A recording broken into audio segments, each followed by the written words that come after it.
When the Forrest Fenn treasure was found, I was crushed, and I had a lot of questions, but as I went digging in search of these answers, I came up with more questions. And as I kept digging, well, there's some plot holes that just don't make any sense.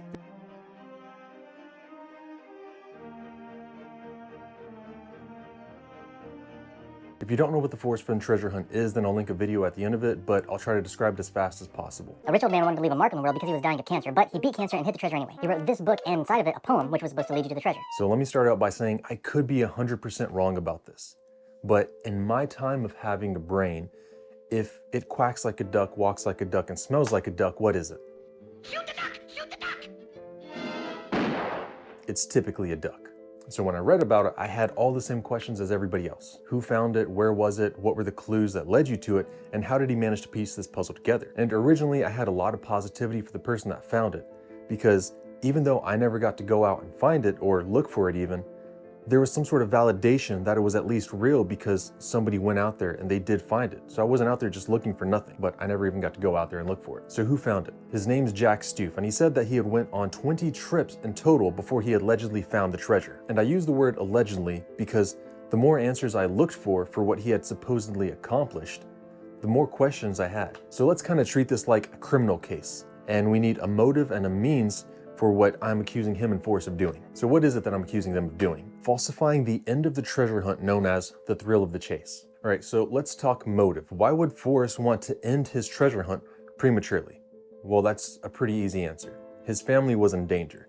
I may get some of the details wrong, but more or less this is what happened. A man had emailed Forrest saying that he knew the treasure was his granddaughter. So he goes on his way to find his granddaughter and take her from him. Now, after he had sent the email, Forrest had called the cops, and they intercepted the man, so he never got to get to Forrest's house. Later on, he sends him another email saying that he's going to get his granddaughter. This time he actually makes it to his house, and he calls the police and he's arrested. So his granddaughter was safe, but this entire ordeal would have taken a huge toll on the family. It would have left a permanent scar. And if I'm in Forrest's shoes, what I'm thinking is, what happens if somebody comes but they don't tell me? What if they don't warn me? What if I pass away and then somebody comes and tries to get at one of my family members because they think they're the treasure? And honestly, what's worth more to you? $1 to $3 million or the safety of your entire family? The legacy that you could potentially leave behind or the safety of your family? So Forrest Fenn's motive for ending the treasure hunt early is really clear, because if he passes away, nobody else knows the location of the treasure. And if somebody goes and tries to take one of his family members hostage in exchange for the treasure, how are they going to get them back? It's not worth the risk. And on top of the family security, there's also just his family's peace of mind. Because if he passes away, there's not going to be anyone to direct all their questions to. So where are they going to go to? Everybody's going to assume, or at least most people would assume, that the Fenn family has some sort of information on the treasure, even though they don't. Their entire lives would be taken over by Forrest Fenn's treasure hunt, even though they have nothing to do with it. I mean, here's the thing, man. That's a burglary, dude. Disappointed in himself, Miller apologized. I thought I had it figured out. As the officer talked to Fenn's daughter, Miller interrupted and asked a question that everyone wants to know. Isn't there a treasure? I'm sorry? Isn't there a treasure?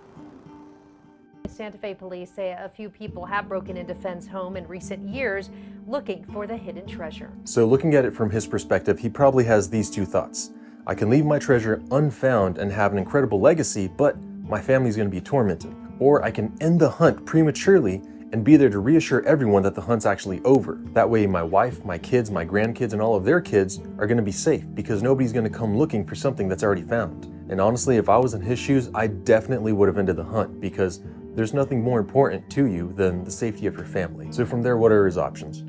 He can go back and retrieve the chest and say everything's over because my family's in danger, or he can hire somebody to be the person that finds the chest, and then everybody's gonna have a good memory of the treasure hunt, because it wasn't ended, it was found, it was finished. So what happens if he just decides to end it? If he had decided just to end the treasure hunt, then his name would have been salted as the guy that made a treasure hunt and went back and took back his riches just because his family was in danger. It's a good reason to end something, but also people aren't going to be happy with them. Or if he does have a fake finder, he doesn't have to reveal the location, the finder doesn't have to reveal the location, they don't have to reveal anything, and the entire hunt gets wrapped up in this nice little bow that tells us it's over, and we get to feel some sort of closure, but we never did. And on top of this, he's even rumored to have been talking to some of the women that had emailed him about his treasure hunt and asking them for pictures of themselves. Now, is this true? I don't know. But I'm just going to tell you what I've read about the allegations against him. But it also got weird. Some women explorers alleged that Fenn had sought sexual favors in exchange for clues, and many seekers imbued Fenn with a cult-like status, organizing annual Fennbury barbecues and setting up shrines that depicted him as a Captain America action figure painted gold. And you see, when you put ordinary men on a pedestal to be idolized, it makes it very difficult for his cult-like following to tell fact from fiction. Now, like I said, I'm not saying all of this is a lie, and I'm not saying all of it's true either, but this is what I read, and it's there for you to decide what you want to believe. Okay, so we talked about Forrest. Now, what's Jack's motive for being in on this treasure hunt? Money. First of all, congratulations. Hello, I like money. What inspired you? Money. There's not a whole lot to be said. When you're a struggling medical student with a lot of student loans, which he did say he had, it's pretty obvious that he would do this for money. And I mean, you do what you gotta do so that way you don't gotta be broke anymore. So we do have a motive, and it's pretty easy, so we do have a means to do this. They just email back and forth and decide what they're gonna do. He has Jack sign an NDA for the rest of his life, and they're all set. Except, some of the things Forrest has said don't add up to what Jack has said. And even some of the things that Jack has said don't add up to what Jack has said. And not a single soul has said anything about this. And I don't know why. This is a multi-million-dollar treasure hunt, and people are just readily willing to accept what we're being told, even if it doesn't sound right. Forrest uses words very specifically. For example, you've said there's subtle hints throughout the book. How do you define subtle? No, I didn't say that. Okay. I said there are subtle hints in my books, not throughout my books. There's a difference. All of the nouns in that poem I looked up because I wanted to know exactly what does this word mean. And I found out that my conception of a lot of words is not what the dictionary says. So he's very specific about his words, and he doesn't misuse them. So he explains that all of the clues are geographical locations that lead you to the treasure. And what does that word geographical mean? It means based on or derived from the physical features of an area, or relating to geography. Okay, so what does geography mean? The study of physical features of the Earth and its atmosphere, and of human activity as it affects and is affected by these, including the distribution of populations and resources, land use, and industries. So the clues are not just wooden posts or billboards, they're physical features of the Earth. Those physical features include boulders and cliffs and mounds and other natural occurrences. It's not something man-made. So when Jack says something like, "I knew the blaze had been destroyed by weather," it doesn't match up with what Forrest was saying about the geographical locations. Now, could the blaze have been etched onto the face of a rock? Well, yeah, definitely. But that's not something that's just going to go away with a little rain or even a lot of rain.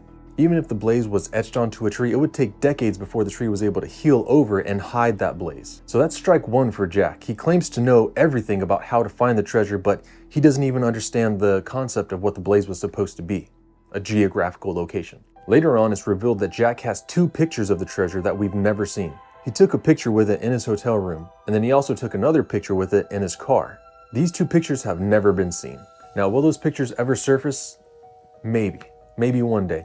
And on that day, I will definitely say, okay, I guess Jack was telling the truth and I was wrong, he actually found the treasure. Saying something like that and then not showing the public these pictures is kind of like me saying, You know, I have a picture of a Bigfoot. He's right next to me in the woods. Oh no, I'm not going to show it to you though. But I have it, I definitely do. So that's strike two for saying that he has something that nobody's ever seen. It's kind of like that little kid saying, oh yeah, I have a Mustang at home, but I can't drive it because I'm too young. Okay. And then when we read his post on Medium, he gives us some insight into how he found it. So I was pretty excited to read it because when I was gullibly believing everything we were being told, I assumed he would at the very least, reveal where he started his hunt. But no, we're not told a single thing about the clues, the treasure, the locations, the hints, the blaze, not a single friggin' thing. And I'd like to use a little bit more colorful language, but I'm not gonna let it come to that. So that in my book is strike three. You can't tell us where you found it, you can't tell us where it was, you can't tell us the clues, you can't even tell us what the 9 clues were, and you can't even produce a picture that you said that you have. A picture that would actually disable this entire argument. But just like a kid that's lying to his parents for the very first time, the more he talks, the more everything he says undoes the deception that he and Forrest has potentially made. Because see, if he was telling the truth, he could very easily just post a picture of him and the treasure alone, and that would disable everything. That would mean my entire argument is just destroyed by a single picture, a single post. That's it. And yet this entire time he's remained completely silent because he's shy. You sure about You sure about that? That's why? You sure about that? You sure about that's not why? But that's kind of how we've been treated, saying, I found the treasure, but never having proof, never having a location, never revealing the clues, treating the treasure hunters as if they're vandals, hooligans, and vagabonds, and we're gonna go and ruin the spot, when the majority of us actually just love the outdoors and want to have some closure to the story. We've been sold this lie that Jack has found the treasure and never given any proof about it. Jack doesn't seem to know anything about the clues, the location, the place to have gone to start the hunt, and isn't even giving us a simple picture of him alone with the treasure. If he gave us the picture of him with the treasure alone in the hotel like he claimed to have, that would put all of this to rest. One picture would destroy my entire argument. That's how absurd this is. And if you've been in search of this treasure, if you've been a boots on the ground searcher, do you realize that we have never been given a single picture of Jack with the treasure alone? So now I'm sure that there's a few keyboard warriors out there saying, well, if you know so much about this, why didn't you just go out there and find it? Well, if it wasn't found within another couple of months, then I actually would have gone out there. Now, would I have found it? I can't say, but I can tell you that my solve for this treasure hunt does follow the very simple solution that Forrest had told us that we needed to find the treasure. Use the 9 clues, which are geographical locations, use a little bit of imagination to come to the end, and then be able to point it out on this map once you find it. Forrest had said that if you could find the treasure, you'd be able to point it out on this map, but here's the last little bit of information you might want to know. Forrest had said that the treasure was secreted away in Wyoming, and what's in Wyoming? Yellowstone National Park. However, he's also said that it's not in Yellowstone, which leads me to believe that this is another lie. Now, why would he lie about that, saying that the treasure was in Wyoming? Well, the entire treasure hunt was made so that way he can get families together out of the game room, off of the couch, and into the forest, so that way they can be together and do something together and go have a real adventure. And the safest place to do that is in a national park. Sort of. But they'd be much more safe going to a national park to adventure and explore and discover than if they had just gone to some random place in the woods. Now, this isn't to cast a negative light on who Forrest Fenn was and what he was like. Yeah, there's a few shots taken here and there, but if you're living a lie, you're twisting the fabric of reality. And Jordan Peterson said it best. You can't twist the fabric of reality and expect it not to eventually snap back. And if I'm right, if all of my assumptions are right, reality is finally snapping back to what it's supposed to be. So this is my big crazy conspiracy theory. Jack was hired to be the finder so Forrest could maintain his image and his treasure legacy without endangering his family and wife when he passed away. And you can't really fault the man for doing so. I would give up a lot to keep those I love safe, wouldn't you? There's also the question of why so many things were missing from the box. The golden frog, to be specific, was nowhere to be found. And if Forrest was in such a mindset that he never gave up clues, how would he have lost an ancient relic worth thousands of dollars? There's just so many sketchy details about the end of this treasure hunt that I had to make a video on it. If Jack truly found the treasure, that's great, I'm happy for you, congratulations, but I really doubt it. If anything, he was just the lucky searcher that Forrest chose to have the treasure to end this entire hunt. And yeah, I know Jack supposedly sold the entire thing online to a private collector, but even if they were the exact coins and the exact relics inside of the chest, that wouldn't prove that he actually found it. He could potentially have been given the chest just so that way the entire thing could have ended. You remember what I said earlier? Wouldn't you be willing to give up $1 to $2 to $3 or $10 million or everything you even own just to keep your family safe? What one thing would you like to say to searchers that you have not said? That's the last question for you, Forrest. The most important thing is safety. Protect yourself, protect your family. So how do we know if this whole treasure hunt ended honestly? Just a single picture of Jack with the treasure alone. That's all it would take. That's all we would need, and this is all put to rest. But instead, he's given the entire search community the middle finger, saying we can't be trusted with a location. We can't be given any clues.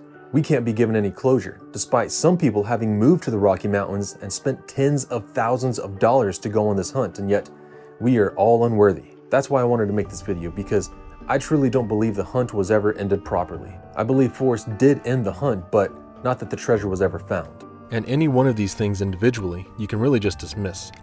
But when you put it all together, it becomes an undeniable barbecue of bull-loney. Jack is the alleged winner, and yet he only parrots what Forrest has said. He has no new information on the clues. He makes claims of evidence the world has never seen. He gets a lot of things wrong, such as saying there's no itemized list of what was in the chest, when the book Forrest wrote gives you a very specific itemized list of what's in the chest. And if you're not convinced yet, how would you like to know that he moved to Puerto Rico 9 months before being declared the winner? a place that's extremely lenient on taxes for capital gains, as if he knew he was going to come into a large sum of money. And the email he sent to Forrest sounds as though a lawyer wrote it, not him. He was an amateur journalist and a medical student that never completed his schooling to my knowledge, so how do we expect him to have outsmarted 350,000 people when he doesn't even know basic information that is in the book? But you know, it's incredible how many breadcrumbs he left behind, because he's also famously quoted as saying, "On my headstone I wanted to say, I wish I could have lived to do the things I was attributed to." That sounds kind of like an indirect admission of guilt to me.